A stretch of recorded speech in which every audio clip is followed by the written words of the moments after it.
the first thing for me is like nature, the outside, the love of the wild. That's brilliant. So that's one bubble. And then your next bubble is you want to give people this luxury stay, and you want it to give them a feeling that they might not have had before. And then the third bubble, which is really important, is that all of this needs to come with no cost to the environment.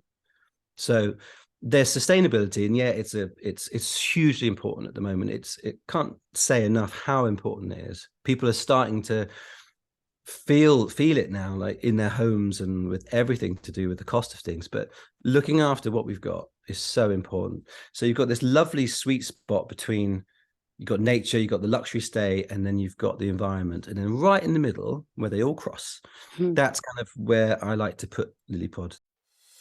Glamping and unique holiday rentals are surging in popularity with the growing desire of customers to book holidays that deliver an experience.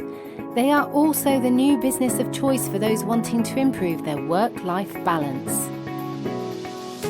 So how do you build a strong business like this that gives you the life you need and a great investment? I'm Sarah Riley, and I want to share what I've discovered after being immersed in this industry for over 20 years to inspire you to find out more about what's going on. Welcome, this is the business of glamping and unique holiday rentals.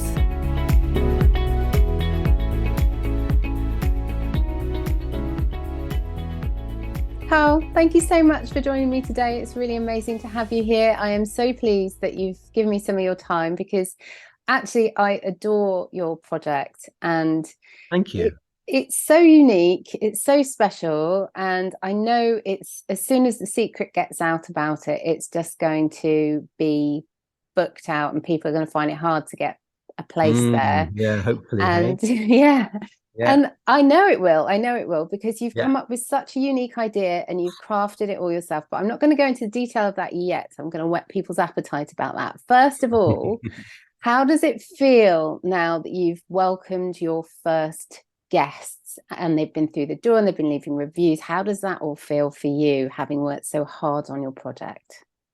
If I step back from that question, it's a brilliant question. But to put that question into context for everyone who's maybe listening and watching, it's taken energy, it's taken so much perseverance to get to where we're at, and so in length of time, it was like 5 years from having an idea to be able to kind of get it to where it is now, which is a product. It's launched, and it's just at the beginning of its journey. It's so weird to have worked for 5 years, and then I'm only at the beginning, and it's amazing. It's absolutely amazing. And you know what? My first guest check-in was, I was so nervous because I love my pod that I've built, because when you make something and you design it and you give it as much love and you give it all your hopes, all your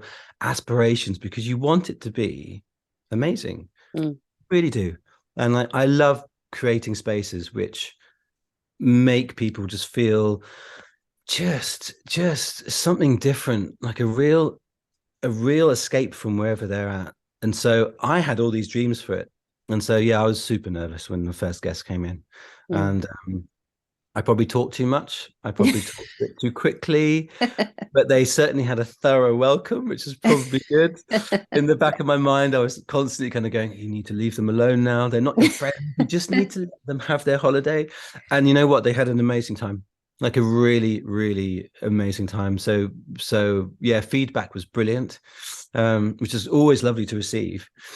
But yeah, it's funny. It's a real roller coaster, because Lilypod, and this first pod is called Heron Pod, and absolutely my baby. And so, it's I greet it in the mornings when I see it. I pat her when I leave. I make sure that she's got everything she needs to give her guests the most amazing time.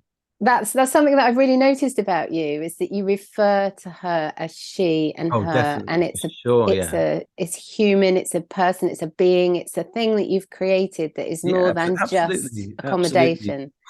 When you give something that much energy, then it kind of reflects back on you. It really does. And so when I go in there, it's full of so much energy. It's because everything in it, I would say, is hand built. like literally everything. I've sort of bought nothing off the peg. And if it is bought off the peg, I've probably changed it, adapted it, cut it in half, done something with it. It's just the way it is. Do you think as well it's because you're so wrapped in nature because of its location where it is and what you've built it with, the materials, the wood, and it's all been crafted with your energy, which again is natural, and it's very much your design, your eye, and your energy. What I found incredible about it is that it was important to start with a good sort of, it's more than just an object. So as a structure, it's a wooden geodesic dome, and that is itself lovely to have, because rather than that sort of half a golf ball tent type system which is out there, it's timber on the inside and it's timber on the outside, which is lovely. It's a beautiful thing to be able to make and have, but you have to walk 12 meters out onto the water to go stay on Lilypod. And yes, so to be immersed in nature, that's definitely a way of making that happen. There's loads of reasons why I chose to make something floating. And I mean, lots of reasons. But the fact that it is, and as a stay, it really is immersive. I've got guests coming in on Friday, and I know they're going to have a nice time. They're going to have an amazing time. So I prepared the pod yesterday, just made sure it was nice. And oh my God, I didn't want to leave. It's absolutely hooching outside, full of rain. Inside it's beautifully warm. The timbers, because there's naked timbers absolutely everywhere. You put some soft lighting in, and just the warmth that comes through. So it just makes you feel, like you said, cocooned. It makes you feel very safe. It's cozy. And we've tried to give it a really high-end luxury feel. But if you imagine the intersection of kind of like, you've got the first thing for me is like nature, the outside, the love of the wild. That's brilliant. So that's one bubble. And then your next bubble is you want to give people this luxury stay, and you want it to give them a feeling that they might not have had before. And then the third bubble, which is really important, is that all of this needs to come with no cost to the environment. So there's sustainability, and it's hugely important at the moment. It can't say enough how important it is. People are starting to feel it now, like in their homes and with everything to do with the cost of things. But looking after what we've got is so important. So you've got this lovely sweet spot between, you've got nature, you've got the luxury stay, and then you've got the environment. And then right in the middle, where they all cross, that's kind of where I like to put Lilypod. That's where she sits. That's the sweet spot. And I think the guests who find her have that same thing.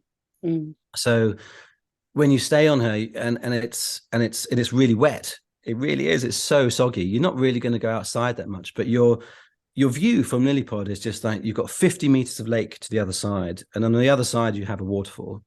And because the lake's actually quite calm, you're on the water because you get this soft undulating feeling. It's so relaxing. It's something you've got to go there to see. It's just amazing. One of the things you do is you describe it in a really impactful way. So you talk about it as a low carbon floating sanctuary on a private lake powered by the sun. Hewn from Devonian timber with its own waterfall. I mean, how amazing is that? Just invokes so many things. But what is it about being on that water? And you say there that it interacts with the water and you feel the nature, and that's amazing. But how important is that to actually be that connected with nature for you and for what you want to provide your guests? When you go camping and you have a tent, you're in the right spot, you can be really deeply connected to nature, because that can be to do with the environment. It can be to do with the fact that you've got somewhere without light pollution, without, there's noises, maybe, there's things that you're not used to, maybe as a human being living in your house on the day to day. And so when I want guests to come have an experience, come somewhere to stay and have those immersive feelings with what's around them, but I also want to have them to be able to, if they want to go have a power shower, they don't have to go anywhere. They can, it's in their pod. And so I want to give them that sense of luxury, but also try and put them somewhere in an immersive state where they've not been before. And staying on water in an unusual structure throws you into that landscape or waterscape, whether you want to or not. As soon as you're there, your view in the morning, and it's also to do with interestingly, to do with the level that you're at and what you see. I kind of mean by that is I've stayed on some lakeside places before, and you're quite elevated, and so the water feels, it's beautiful to see, but you're not connected to it. You feel a physical distance between it, and it's lovely to stay on somewhere where you're at that water level. You just are. You can sit back in a beanbag and you watch, and you're right there. And if wildlife, and there's a lot of wildlife there, comes past, you're there. You're like this. It's really voyeuristic. It's beautiful. So how does that translate in terms of the human? Because I'm actually listening to you and thinking, I love going to the beach. I love being on the water. My husband surfs all the time, and we constantly look for water to be around. Yeah. Do you think there's something very special about the energy of water and everything to do with that and the human? Do you think that there is some kind of, I mean, not wanting to get too woo-woo here, but do you think there's nothing wrong with a bit of woo-woo. There's a lot of woo-woo that goes on to help sort of stabilize everything in my life, to be honest, because there's nothing wrong with it. Yeah, I live by the sea. I'm so in a past life, I'm a diving instructor. So yeah, my connection to the water feels quite personal. So anyone who's been on a beach holiday or likes to play in the sea, the other part of that, as well as the fun, is the reflectiveness of looking back. You can be really still when you look at water, because for me anyway. So on a personal level, water can be flat, it can be calm, you can lose yourself in reflection, you can just wind back and slow down. I think it helps the brain calm down, to be honest. I mean, we have this as mammals, we have this amazing feature that when we go underwater and we hold our breath, our heart rate slows down. Whereas you hold your breath on land, your heart rate will increase. And so that's called the mammalian reflex. And so water is part of us, to be honest. And so, yeah, being able to be part of it and be near it, yeah, hugely calming. It is for me. And I think it will be for anyone who sort of stays in that environment. It's good. And I think more so than ever, because of what's been going on, over the past few years, it's been challenging for absolutely everyone, not just, one segment of the community or one population or one country. Yeah. Everyone around the world. There's not been anyone that hasn't been touched by what's been going on. Yeah, and I agree with you. We do That's really why it's need good to lean into a bit of woo-woo, to be honest. Because we do. Out of, it's more, I have noticed it's more like mindset. Yeah, that's one way of describing it, but just like leaning into trust. I'm finding more people sort of being able to use that sort of language around me. And I find that quite interesting. That's been a real shift. And so people are leaning on different tools now to help themselves, aren't they? And I think being able to, people are always going to need somewhere to unplug. It's really important to unplug. Absolutely. And I think so I always do a vision board at the start of the year, what I want to achieve, what I want on a personal level as well as a business level. And one of those is that I want to meditate more, and I want to do more heart math, heart math is a technique of meditating, but it's very much focused on the heart, which is supposed to be, or new research is showing that it's almost as powerful, if not more powerful, than the brain in terms of its impact on us. So sitting at your site would be incredible, to be able to use that as a place to meditate, to relax, to really almost take time. I can actually see it as a place I'd want to go on my own and practice these things to kind of help me bring down my stress levels, my anxiety levels, and really practice these techniques, because it's so tranquil. It's so glorious sitting where it sits. And describe a little bit about how it sits, because you have touched on there that you have to walk to get to it. So describe exactly what Lilypod is all about, and the local immediate environment. Yeah, sure. So it was quite a journey to find where it's now located. But it's on the edge of Dartmoor in West Devon. So we just border the national park. So next to so Dartmoor's these huge kind of granite peaks or granite tors which are around. It is a stunning place to kind of even be in the presence of. It's really beautiful. Any national park generally is really beautiful. We're really lucky that round the corner from us, just less than 3 miles away, we've got Lilypod Gorge, which is the deepest gorge in the southwest. So it's and the gorge is beautiful because it's running water again. It's that sort of, the gorge has been made by water, and so you're walking through a cut through that's been made by the power of nature, and it is absolutely stunning. And you get down to the bottom, there's the water level and the waterfall that's there. It's really stunning. So, and I'm mentioning that because it does make sense to where the pod is and what's made where it is. So it's the actual lake itself is probably about 120 years old, and so we were quite lucky. It's an old lime quarry, and so they used to power all the machines that they're with by a stream, and so that stream has now been turned into the waterfall. That's why we're lucky enough to have it. It just basically kept washing the road away, so they actually built it so that it would just discharge into the lake. And so that's so lucky because of that. It's beautiful. The quarry itself, it's had 100 years to mature and grow, and we're really lucky that the owner who's looked after the quarry, he's like in his 80s now, but he was born at Alder Farm, so he learned to swim in that quarry. He's been personally connected to it and has taken care of it, and I'm lucky enough to sort of be part of that, to be honest. And so I've been able to remodel it a little bit and have my business on there. But I can tell I've sort of inherited a lot of his passion of looking after that, because it looks as good as it does because of his energy, which is nice. The water itself it's a quarry, so it's fairly deep, and that gives it a richness that a sort of a shallower lake doesn't have. You get a clarity because of the water quality that's there, which is beautiful. There is so much life in it.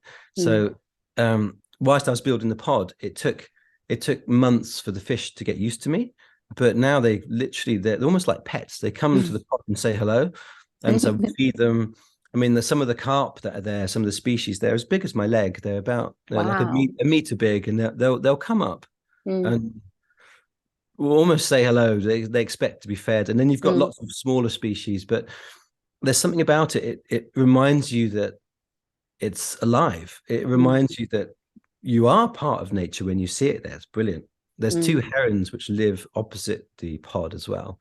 And so I've got, because it's heron pod, and it was called heron pod way before we went there, because back to the woo-woo thing. So the heron for me is my totem bird. It's something that I look for when I go to see a site.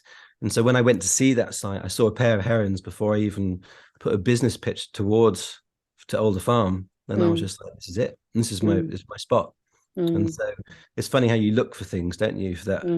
That tell you that you're on the right track.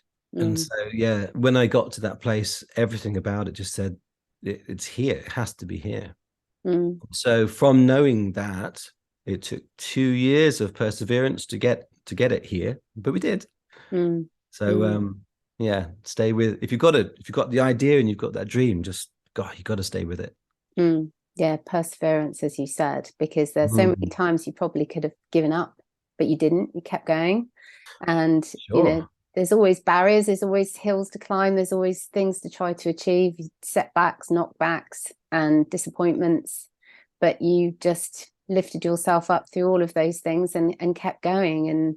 And now, having worked with you a little bit on your launch and all of that kind of thing, I mean, how exciting is that? And I mean, what's the one thing that surprised you the most about your launch that you've recently done? You've done a bit of a soft launch, haven't you? Maybe more so we'll do a bigger launch later on, but what surprised you the most about that?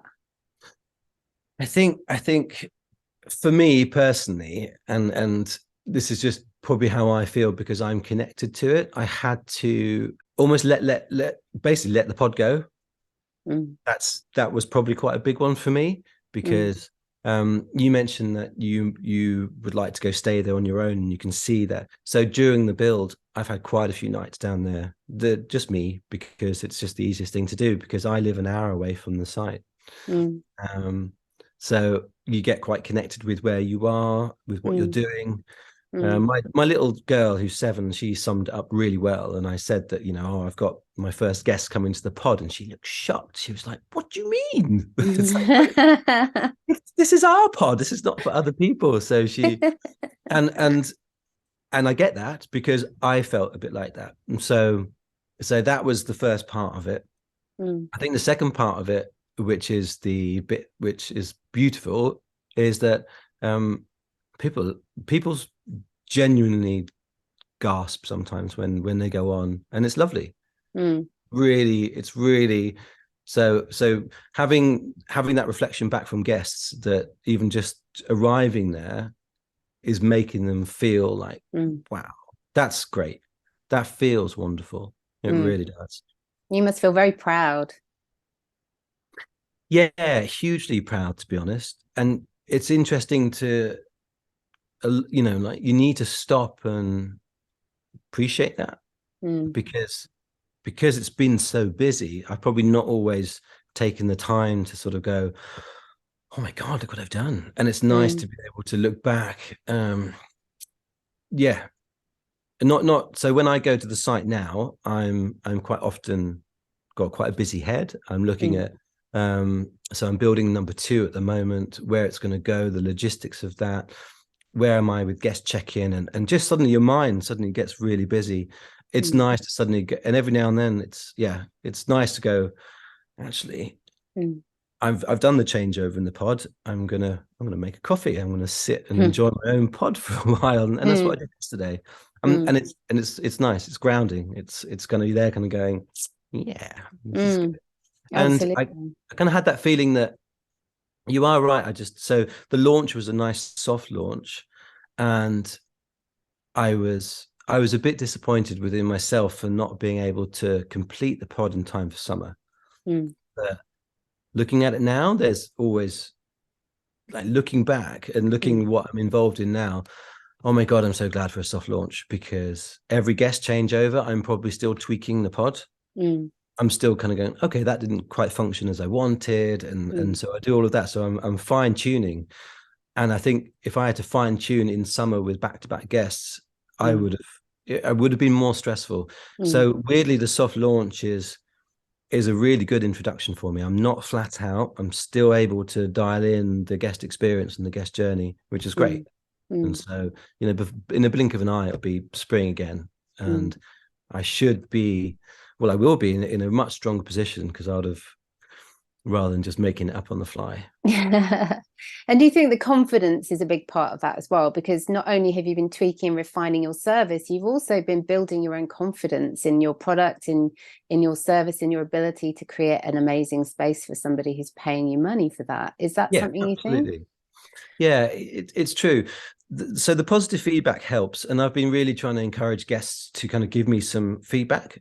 And that's an interesting process in itself, to be honest, because some can be quite reserved. Some might not want to. And, but it's been, so, I only opened in November, but I've had 2 mini moon couples stay down there, and I've had 1 proposal. Oh. And so it's really, in a short space of time, it's that energy that I was talking about, that space of it's working for people. It's it's delivering what they expect. Because if you come on a mini moon, you've got some high expectations of what's there. And I'm so glad we're meeting those. That is interesting. And for someone to then pop the question on it, because it's they're going to remember where they were. He was quite a nervous guest, to be honest. So he was texting me a lot to do with, you could tell it was his nerves. But that was brilliant. Oh, that is so heartwarming to know It's that. lovely, isn't What a it? story in itself. I wonder if they would be really happy to sweet. share their story with everyone. But I mean, to know that what you're offering is that impactful and that powerful, that someone is wanting to use it to create lifelong memories, and the beginning of a journey as a couple for them is just stunning and staggering, really. Good, isn't it? Yeah, isn't it? You must have felt amazing when you found that out. Yeah, it's a nice, you know what? I was quite nervous when I did their checkout, because you don't know whether she's going to say yes. Did she say yes? She did say yes. That's she did brilliant. say yes, but you don't know, do you? No. And so I'm kind of, because I met them both, I kind of gave the client a bit of a look and kind of go, did you know? and then luckily they both sort of just told me all about it, which was great. Yeah. I mean, we've got another, we're really fortunate. We touched upon earlier on about where it is, and it is in a stunning place in Devon. We're quite lucky that we've got a real strong ace up our sleeve, really, which is so Alder Farm has this beautiful lake, and we're lucky enough to be on it, which is just amazing. But up literally on the farm is also a vineyard, and they've been that's where their love and energy has gone. You can really see it. And so they've been, I think the vines now are about 20 years old. I'm not a massive I'm learning about wine now that I'm there, for sure, but I think they need to be at least 10 or 15 to get a really decent flavor from them. And so so there's and they're what's called a single estate vineyard, which means they grow and they process the grape and they bottle it all on site there, which is it's quite something to see, and it's another guest experience that can be on offer, and which is lovely. It's there's nothing like it's funny to say it's good for British wine. It's just nice wine. It doesn't really matter where it's from. It's a lovely drop. It's really nice, and they do like a white and a blush, and because you can't have reds we're basically we don't have enough sun to produce that deep red flavor for red wine. But for the white and the blush, and they're just moving into champagne or sparkling. Yeah, you can't say champagne. You can't. But champagne like sparkling wine. And during COVID, as part of their sort of becoming single estate, so when they built all the infrastructure for their vats and all that stuff that you make for wine, they put a beautiful restaurant there as well. So guests can pop up. It's about sort of 5-6 minute walk, so they don't have to leave site. They can have somewhere, sit down, have breakfast, be cooked for, have that experience of being looked after, which is a bit special, to be honest. That your guests are benefiting because you've found the landowners, you've forged that relationship, you've built that product in that area where you can actually take part in all of those activities and learn about wine and visit the vineyard, have a tour, and then sit in a restaurant. And that's all come from you. You're the source of that. But as you said, it took many years. But there's a lot of people who think about doing something in this space, glamping space or unique accommodation space, experiential space. And they often say, but I've got no land. I can't do anything. I'm struggling finding land. I need to do, how can I get some land? And you didn't. Instead, you decided to work with someone in a partnership way. Is there anything you would say to somebody as a bit of advice, what worked with you the best in that process of finding your land partner? So yeah, you're right, and everyone who feels that way, I get. I was that person. I was there, kind of going, I don't have any land, and I didn't know I didn't know how to break out of that. I really didn't. And it took ages to learn how to break out of it.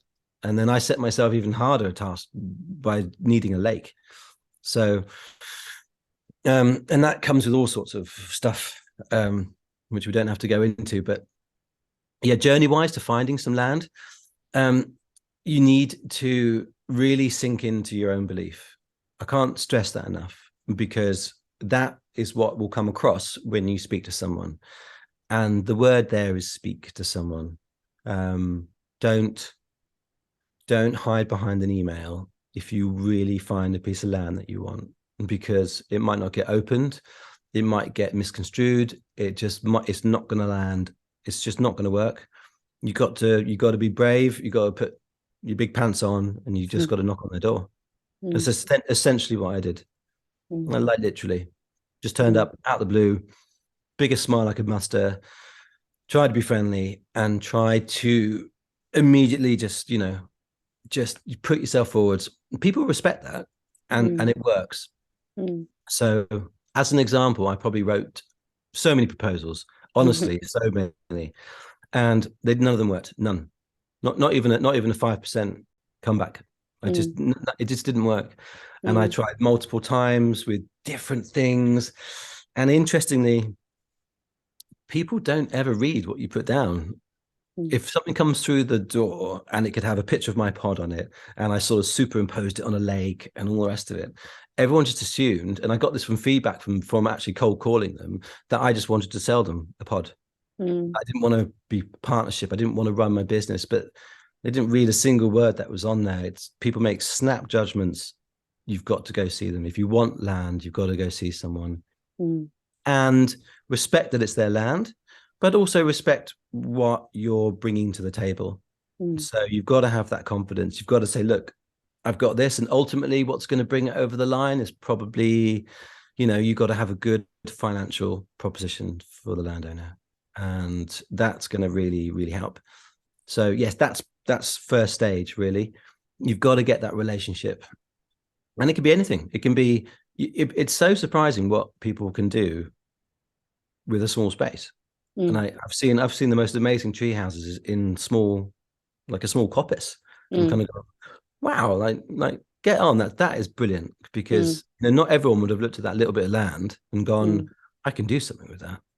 And so you do have to think outside the box. You do have to work out what's there. If it's a small bit of land, then I would go high end. I would go look at the market, see what's there, and go, rather than multiple units of a lower value, I would go one unit, make it special, and put all your love into it and see where that takes you. That's what I would do. But yeah, you need to take rejection, and don't take it personally. It took me a while to not do that, because when you've made something and you love it, and someone turns around and goes, no, stuff. Yeah, I had one person look at my proposal and kind of go, oh, so it's a bit like a floating caravan then. and he was a counsellor, believe it or not. And so my jaw dropped for the right reason. But yeah, so you've got to learn to take things from people, because it's just the way it is, and not everyone's going to see things how you do. And that is the beauty of, everyone having a different point of view, how they see things, how they exist in the world. But, if you choose something, and you choose, the beautiful thing for me about doing Lilypod, and I think anyone who's reached into any sort of entrepreneurial business, is that it's a really good reflection of how you want to show up. And that's what I feel like I've managed to achieve is, this is me showing up. This is me, and so it is quite a deeply personal thing that I've done. But yeah, it feels deeply satisfying to be able to do that. What you touched on there is something that I've noticed since the decade plus years that I've been in this industry, and probably the reason why I've hung around so long, otherwise I would have moved on, is the fact that this isn't just hospitality. It doesn't just attract a certain type of person who wants to, make their average daily rate as high as possible, their occupancy as high as possible, and and cream the money off the top, offering a subpar service. Actually, this is a lot of people who put their heart and soul, their sweat, their toil, their inspiration into something, and really want to make it special for both their family and the lifestyle that they want, but also the guests, so the guests can enjoy it. And in your situation, the third party, which is the landowner, to make something really special on their land.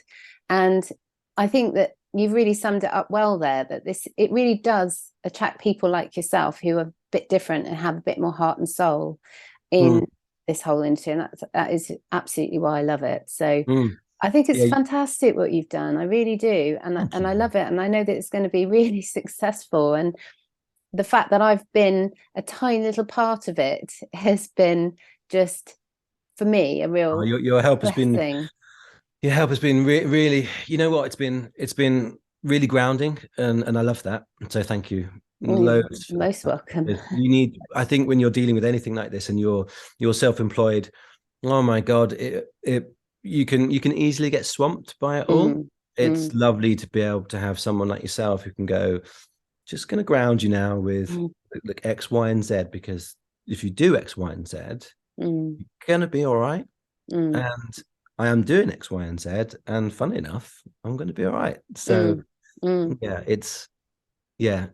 you know, you were saying about some advice. I think the other part of advice is I think for me anyway, is not particularly when I was looking for land, and particularly when it had been a long time, choose who you speak to, choose who you get that energy back from, because that's really important. Because particularly if you're feeling anxious or worried or on the fence, or you've had a planning application that got rejected, then that can hurt. You've put a lot of energy into that and money, and that can hurt.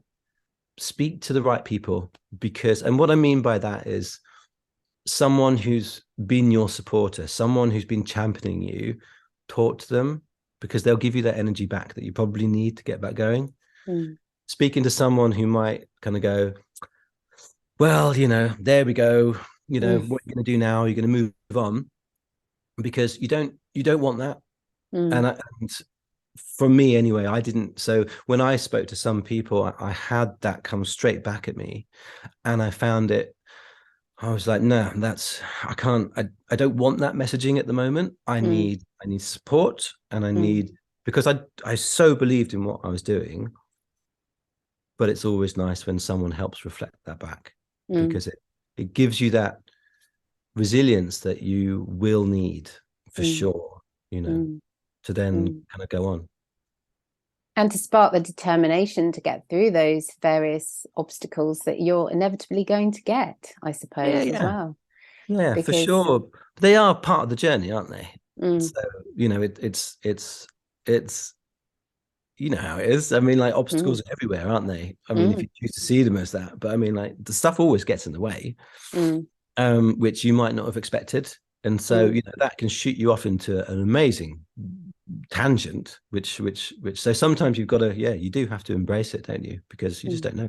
Well, you've really kickstarted something now. And I think, what's your dream about where you're going to go next with your project?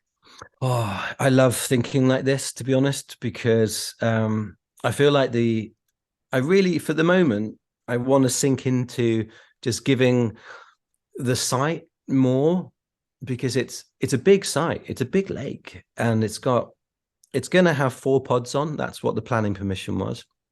They're going to have, I mean, God, I could have probably stuck 10 on there. It's got so much space.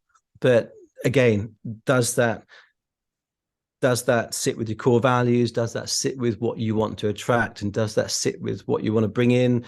That idea of the nature, the luxury, the environment, how does it sit with that? And of course it doesn't. And so you work with what's there. But then the fun bit is, like, what does sit with that environment? Like, I love cooking. I love cooking outside. So, I need a kitchen garden there. So I'm quite looking forward to sort of, like building fun outside stuff, because if I'm finding it fun to use, to build, to engage with, your guests are too, guaranteed. So like building building swings in trees, buildings, like you say, like a nice polytunnel where you can grow herbs because you've got your pizza oven and you can go in there and you can pick what you want and you can just have that sort of fun. It's winter time, so my head turns to building a sauna. I'm quite keen on that idea. I mean, it's a good point to look at what environmentally works for me. So hot tubs, big no-no. Yeah. For loads of different reasons. It's weird because so when I first launched, I didn't know how to launch in that sense, and so my first launch was with Airbnb. And so it's funny when you do their ticky boxes to do with what's your project got, and because I'm sustainably off grid, it was blank almost. I didn't have hair dryers, I didn't have TVs, there were so many things I didn't have. And then Airbnb kept sort of emailing me, kind of going, "Are you sure you filled it in properly? Your site looks like you haven't finished." And I was just like, it was so frustrating. But it made you think that's interesting, isn't it? How things are put forwards. And so yeah, what works. So if there was a sustainability list on there, oh my God, I think I could just flood it with things that ticking every box. That the guest could enjoy. But it is, so it's interesting how that, I think that people are just catching up with that, particularly on those sort of platforms. I noticed on Cool Stays that they're just introducing their like an eco page. So obviously, there's a ticky box type where you're at, but at least they've got an eco page, and it's asking you active questions to do with how are you insulated, how are you powered, what have you done to minimize this, and how have you done to support that. And that's a step in the right direction, which is absolutely brilliant. Because, and keeping back to your original question to do with how do I see it moving forwards, I love coming up with ideas that are going to be basically, because it's off grid and sustainable, you don't have to compromise. It doesn't have to be that way. You might have to re-educate your guest to do with the expectation of things, but on the whole, it's not a compromise at all. I mean, a really small but really good example of that is I was looking for linen, bed linen. I know it sounds a small thing, but when you start going through all the details, actually it's like, well, bed's a massive part of your stay. You want it to be comfortable, you want it to be luxurious, you want it to feel good. And so I looked at what's sustainable, and so I bought some bamboo bed linen, not having ever used it before. Oh my God, it's just amazing. And so I've got a backup kind of like Egyptian cotton linen, what I thought was the normal go-to. It's nowhere near as good. It doesn't even come close. And it's a good example of bamboo is hyper sustainable. Everyone knows that. And it is for a really good reason. And the fact that you can make really luxurious soft material from it, it's good. It's really nice. Absolutely. Well, I'll be really interested to know how well that cleans, because as we know, at the moment I've been not bad. I've had one guest who got some fake tan on it. And that it's still coped. Actually, I thought I was going to have to lose it, but it took about 3 washes. But at the moment, it's cleaning really well. It's coming up beautifully white. I mean, they've not gone through a hard season, so I'll see how that goes. But it makes a really nice bed. I mean, we don't iron. I mean, you can't. One, I don't have the time. Two, it's not part of our ethics to give people an ironed, but it makes a beautiful bed, if that makes any, it makes a really clean bed. I don't know what it is about the bamboo, but no, I love it. It's good. In recent years, the amount of times a host has said to me, I've had trouble with a guest and fake tan. The amount of times I've heard that is just unreal. I think you warned me about it, or someone did, didn't they? That it might happen, and sure enough, it happened. I think, and then when it's there, it's on everything, isn't it? It really is. Owls, and you're just like, oh no. but yeah. you know, there you go.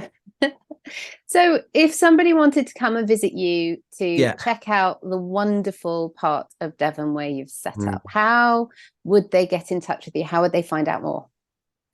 Well, a few different channels, to be honest. So we have just launched with Cool Stays, so people should be able to find us on there. Obviously, our website, lilypod.uk. We've got everything on there. And when guests do book, we use TouchStay. And so TouchStay is a digital guidebook system, and we've populated that with all the luxury things to be able to do, from, walks, runs, pubs, of course, spas, beaches. I mean, West Devon, with where we are, it's kind of like the border between Cornwall. And so you've got, if you want to head further to the west, you've got Tintagel. It's 45 minutes. And that sort of area is just gorgeous coast, isn't it? You drop down to the south, which is about an hour. You've got the sort of Plymouth, Salcombe, beautiful area around there. Like, really love. I love Nosmayo. And again, we put those little highlights on, or you can ping north. And obviously you've got another national park. You've got Exmoor and stuff like that. So it's a bit of a spot. We've managed to land it, and so people are going to really enjoy themselves, I reckon. Best of both worlds, for sure. Yeah, definitely. Hey. Well, I'm going to leave all of those links in the description, so people can just click on those and come and visit. And oh my goodness me, I would love to hear more as your story progresses. But you're part of the club anyway, so we're in constant contact. And it'd be really great actually if in a few months you come back on the podcast and just talk us through kind of other lessons that you might have learned since you've launched and been operating for maybe a summer. Definitely. Hey, and things you've learned. That'd be huge. Every day is a school day at the moment. So I can imagine it going. It's bonkers. It really is. But that's life, isn't it? Every day is a school day, especially at the moment. Totally.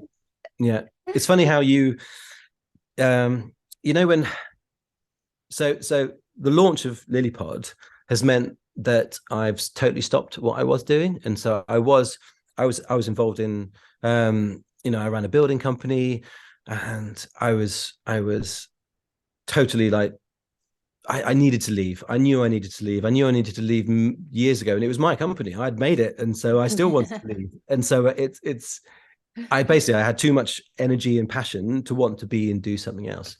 Yeah. And it was just a few days ago, the rain had really come in, and the lake levels changed quite a lot. And so I keep an eye on the pod and see what's there, and it was unusually high. And so my day of work was to kind of get a kind of like a wetsuit on, and I went onto the outlet to find out what was causing the problems. And then I walked the outlet of the lake, which helps keep it sort of its level, which is a tributary that then joins into the river. And it was during that walk that I'd found that there was like fallen trees that had created a natural dam.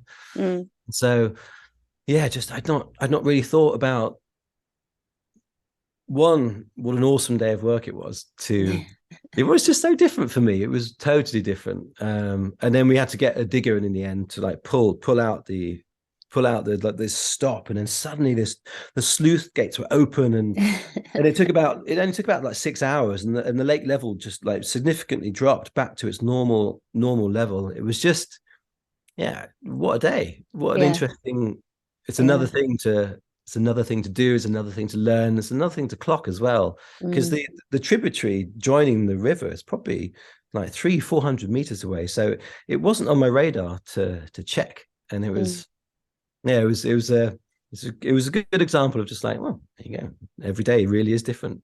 Another day at the office, not. That's it, isn't it? Really. It's funny because you get up, you have a plan, you go to work, as it's. I went to the lake. I don't describe it as work, because you know what it's like when you're self-employed. You just you have to believe in your work enough that you're just there, aren't you? You're just there and you're doing it. What an unusual day. What a brilliant day. Absolutely. But I hope that it's all sorted out now, especially with the amount of rain that we've had recently. It's great now. But it's good to know, isn't it? It's good to know that. It's good to know how these things work, because obviously they're all connected, and and we have a waterfall, and mega gallons must come into that lake. And so where does it all go?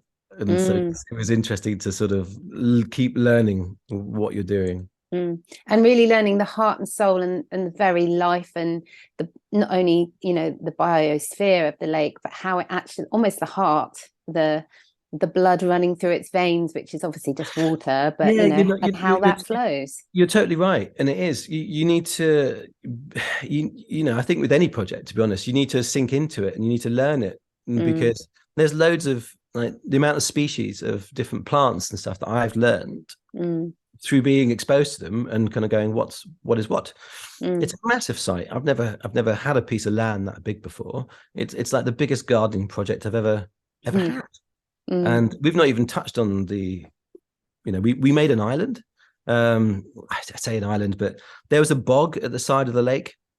It wasn't that attractive, and it was just but I knew it could be something. And so I was going to build maybe those lovely wooden walkways that you see, that like stilted, and that they take you through a journey, which I still think is beautiful. I love things like that.